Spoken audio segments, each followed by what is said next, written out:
La cobertura de varios hechos relevantes del continente y el mundo hacen de Telesur un multimedio que se ha ganado su lugar y reconocimiento.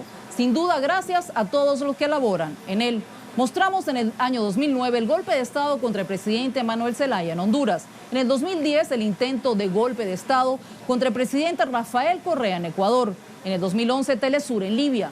En el 2015 la condena de Lula en Brasil. Seguidamente en el año 2016 el impeachment contra Dilma Rousseff, también en Brasil.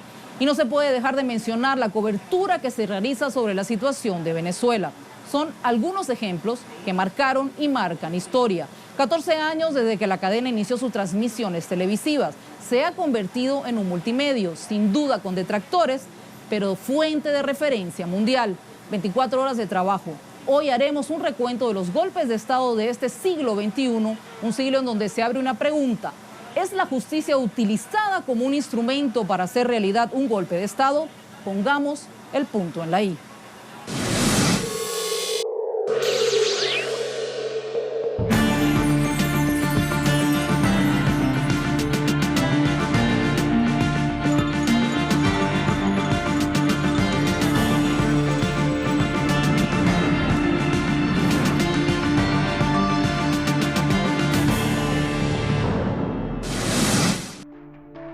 En horas de la madrugada del domingo 28 de junio de 2009, militares fuertemente armados penetraron por la fuerza en la residencia del presidente de Honduras, Manuel Zelaya.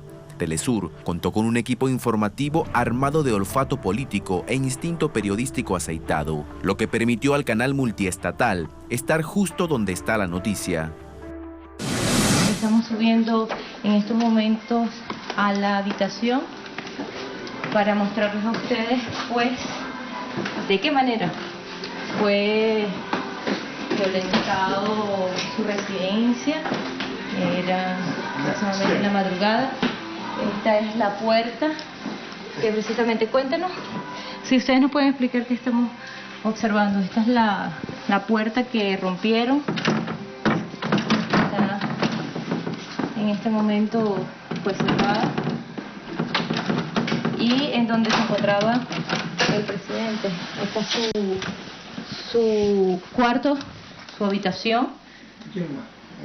Así, de esta manera fue violentada su habitación mientras el presidente dormía.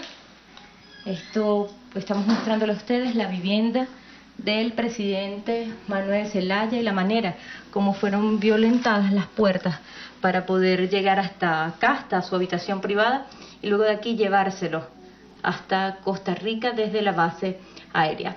Adelante. Bueno, allá los medios que han estado prácticamente hablando del golpe de Estado, los han cerrado, los han amenazado, algunos les han tirado bombas, denuncias de bombas, persiguen a los periodistas y bueno, y le quitan las señales. Eso es lo que ha pasado. ¿Se dieron cuenta de periodistas detenidos? Claro, había periodistas detenidos, fueron de hondureños, de medios que estaban hablando de que había un golpe de Estado, que estaban diciendo la verdad en ese país. Los detuvieron, algunos varios días, algunos todavía no se saben a dónde están. Lo que decía nuestra compañera Adriana Siboris es que allí en Honduras lo que se vivió fue un golpe de Estado. Nosotros no podíamos decir otra cosa sino lo que realmente ocurrió. ¿Qué pasaba o cómo se puede llamar que sacan un presidente de la manera tan abrupta que lo sacaron? Luego se justifica que por un mal mayor prefirieron un mal menor. La comunidad internacional critica esta situación, la señala directamente. Eso es un golpe de Estado. Ustedes, colegas periodistas, ¿cómo lo llamarían? En plena ejecución del plan golpista se inició una represión feroz contra miles de manifestantes en la capital Tegucigalpa y se instaló en el poder un gobierno de facto, encabezado por Roberto Micheletti, quien decretó un toque de queda durante 48 horas, con posibilidad de ampliación. Mientras se sucedían las protestas, se prohibieron las transmisiones de cadenas internacionales dentro de Honduras. En ese momento muchos decían sentir temor al regreso de la década de los 70, cuando los golpes de Estado instauraban cruentas dictaduras en países del continente. De esa época, por ejemplo, queda la Argentina, que todavía busca sus 30.000 desaparecidos. Sorprendía que en el país centroamericano la democracia que tanto costó se partía en pedazos. ¿Cómo dejar de contar lo que estaba ocurriendo en Honduras? A esta hora de la noche en vivo desde el sur hacemos contacto con Nicaragua para hablar con el presidente constitucional de Honduras, Manuel Zelaya. Presidente, muy buenas noches. Muchas gracias por atender esta invitación de Telesur. Un gusto de saludarle. Presidente, inicialmente queremos su reacción a esta propuesta del Acuerdo de San José, dada a conocer hace algunos minutos por el presidente de Costa Rica, Óscar Arias. Sí, muy buenas noches. Gracias por estar pendiente de estos inmensos problemas que está sufriendo nuestro pueblo, el pueblo hondureño, con quien me hago solidario y reconozco realmente el esfuerzo inmenso, el esfuerzo heroico que está haciendo por resistir y por oponerse a esta humillación que está sintiendo el pueblo al querer cambiar pues un sistema que ya teníamos 30 años de tenerlo, en el sentido de que es el pueblo el que elige presidentes en nuestro país. El golpe de Estado en Honduras se consumó. Todos los responsables están libres y no han recibido ni siquiera una amonestación. Es tan así que el militar que llevó adelante el golpe fue candidato presidencial. La impunidad, la corrupción y la violencia aumentaron tras esa ruptura constitucional. Así lo aseguran organismos de derechos humanos. Además afirman que es uno de los países donde ser periodista es poner la vida en riesgo. Hasta la fecha, más de 70 personas han sido asesinadas vinculadas a la labor comunicacional. El haber contado al mundo lo que pasaba en ese país marcó un antes y un después de Telesur, aunque no imaginábamos lo que se avecinaba en América Latina.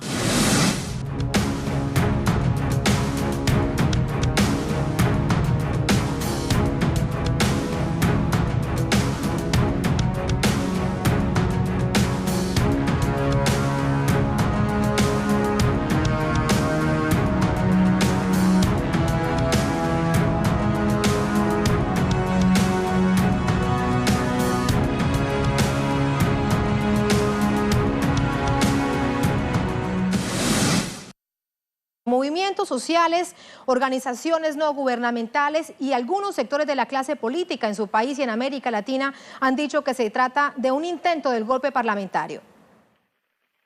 Más que intento, un golpe, le están diciendo un golpe de Estado express, pues lo han hecho entre noche y madrugada, se han puesto de acuerdo. Nosotros decimos que es incluso anticonstitucional porque no se respeta el debido proceso. Y los que no han deseado que realmente la democracia y la institucionalidad pueda tener fuerza aquí en el país, se han unido hoy las fuerzas más conservadoras del país a pedir el juicio político sin ningún argumento válido para que esto pueda correr. Yo creo que en este momento están llegando los señores cancilleres de UNASUR aquí en Asunción, Paraguay, para tener una conversación con ellos, y realmente extraña a la ciudadanía toda, a la mayoría de los ciudadanos paraguayos. Hoy en este momento hay una gran manifestación frente al Congreso Nacional de movimientos campesinos, estudiantiles, obreras, es decir, la gente que más se ha beneficiado con este gobierno en el sentido de hacer un gobierno sin excluidos, sin exclusiones. De Paraguay a Brasil, el expresidente Lula da Silva se le acusa y condena por corrupción. Y aunque existió una exhaustiva investigación, nada se le comprobó. Expertos aseguran que fue toda una jugada para sacarlo del tablero electoral. Y parece que razón había.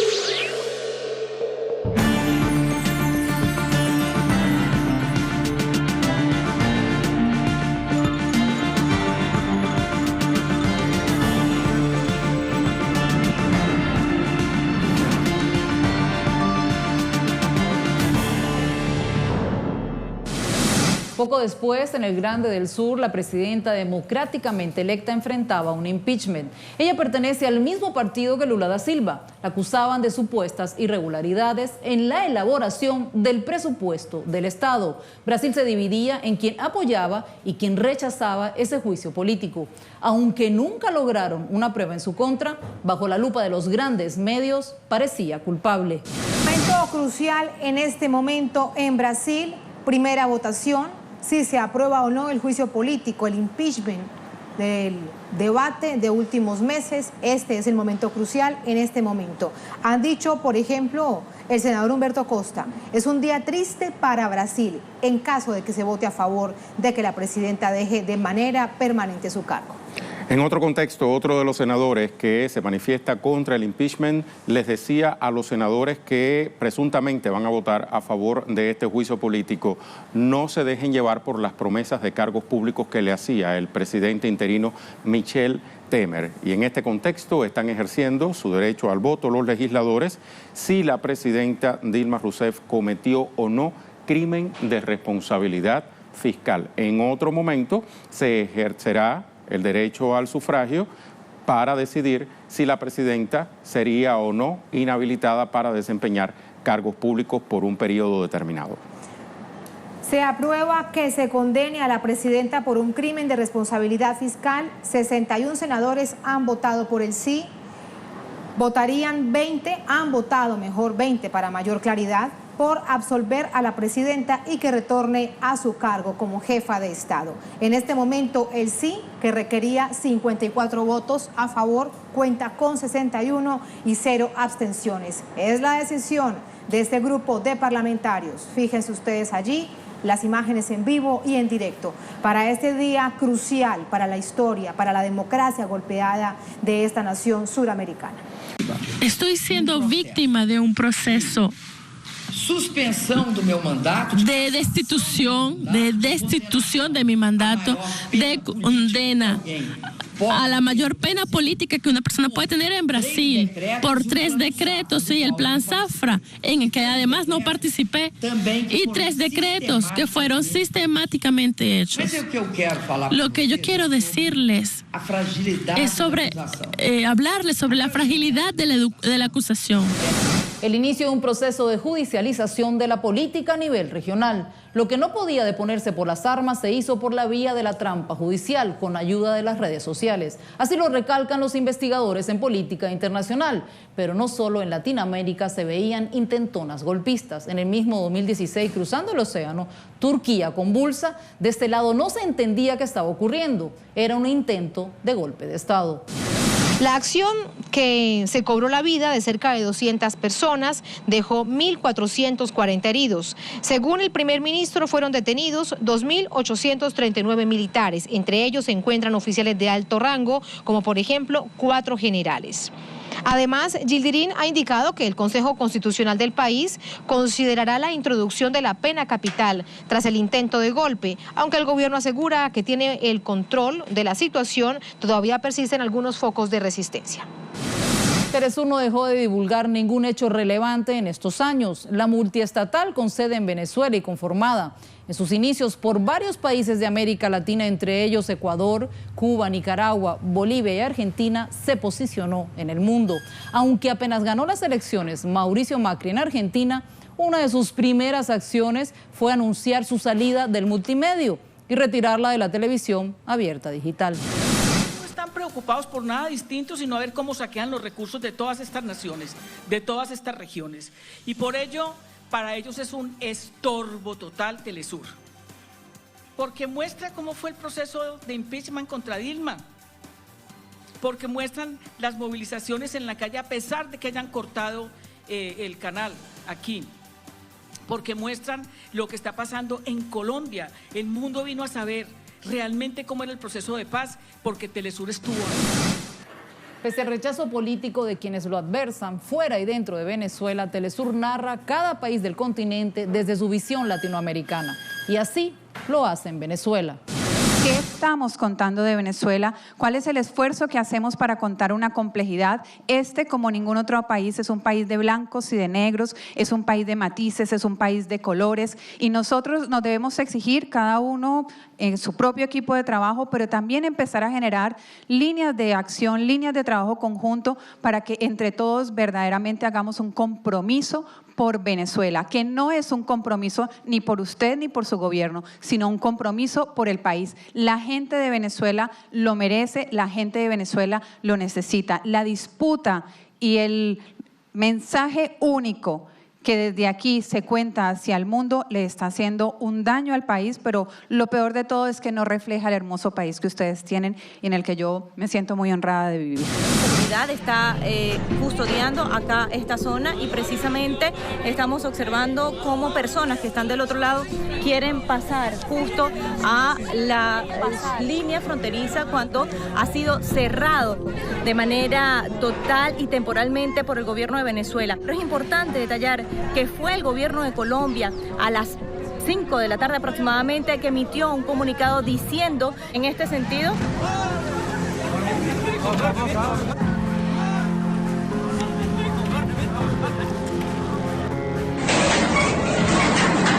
Se metió una tanqueta a la fuerza.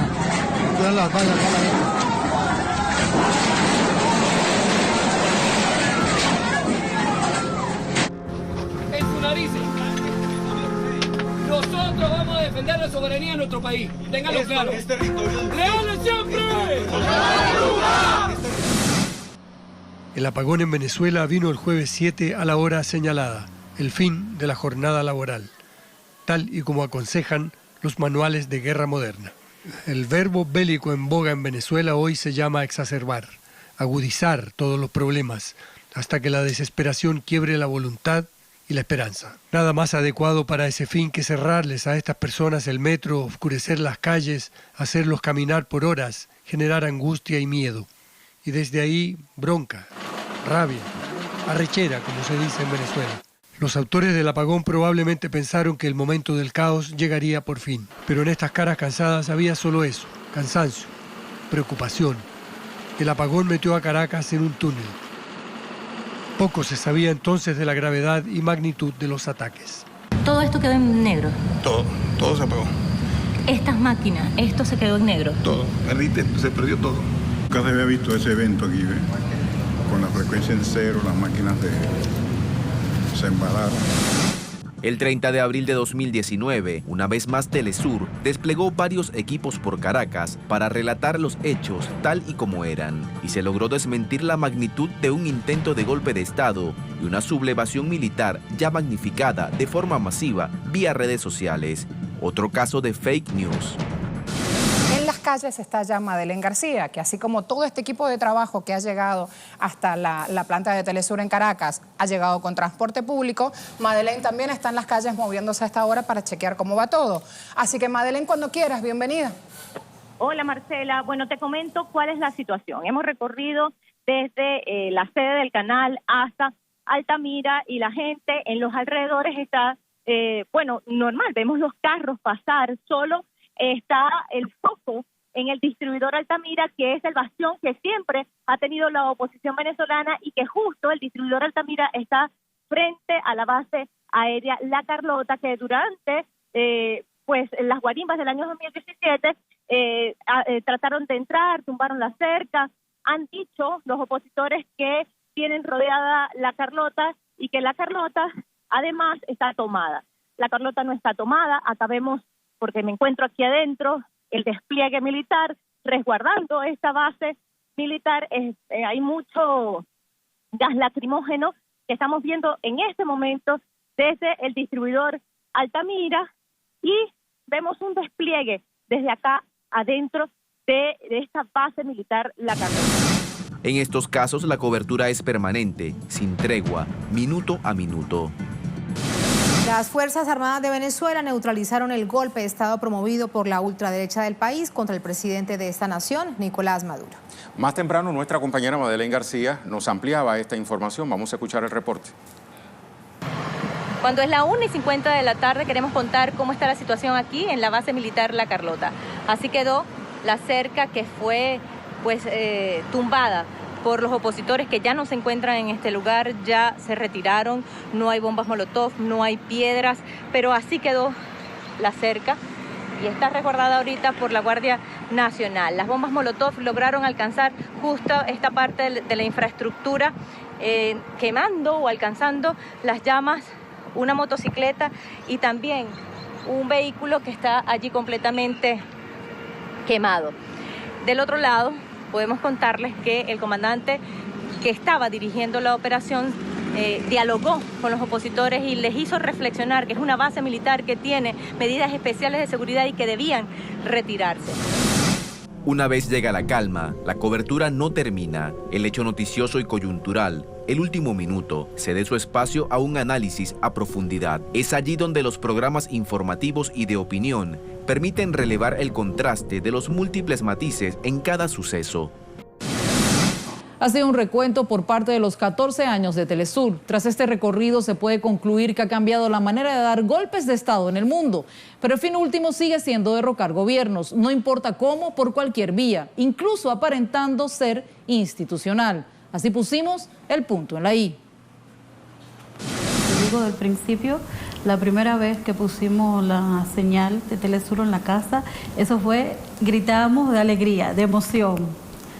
Y después, desde ese momento, claro, me ha servido mucho para informarme de las noticias, lo mismo aquí en África, Medio Oriente y América Latina. Importante que tiene Telesur. Joga para América Latina. Para América Latina y para el mundo. ¿No? Un tiempo de eso estaba en París. Hace un tiempo estaba en París y quería saber de las noticias de América Latina y fui cambiando los canales, cambiando. ¿Y dónde encontramos información de América Latina? En Telesur. Y varios otros países del mundo, otros países del mundo en Europa empieza a hablar por Telesur y es Telesur la que tiene una cobertura extraordinaria. Además habla nuestro idioma, habla de las cosas que queremos oír.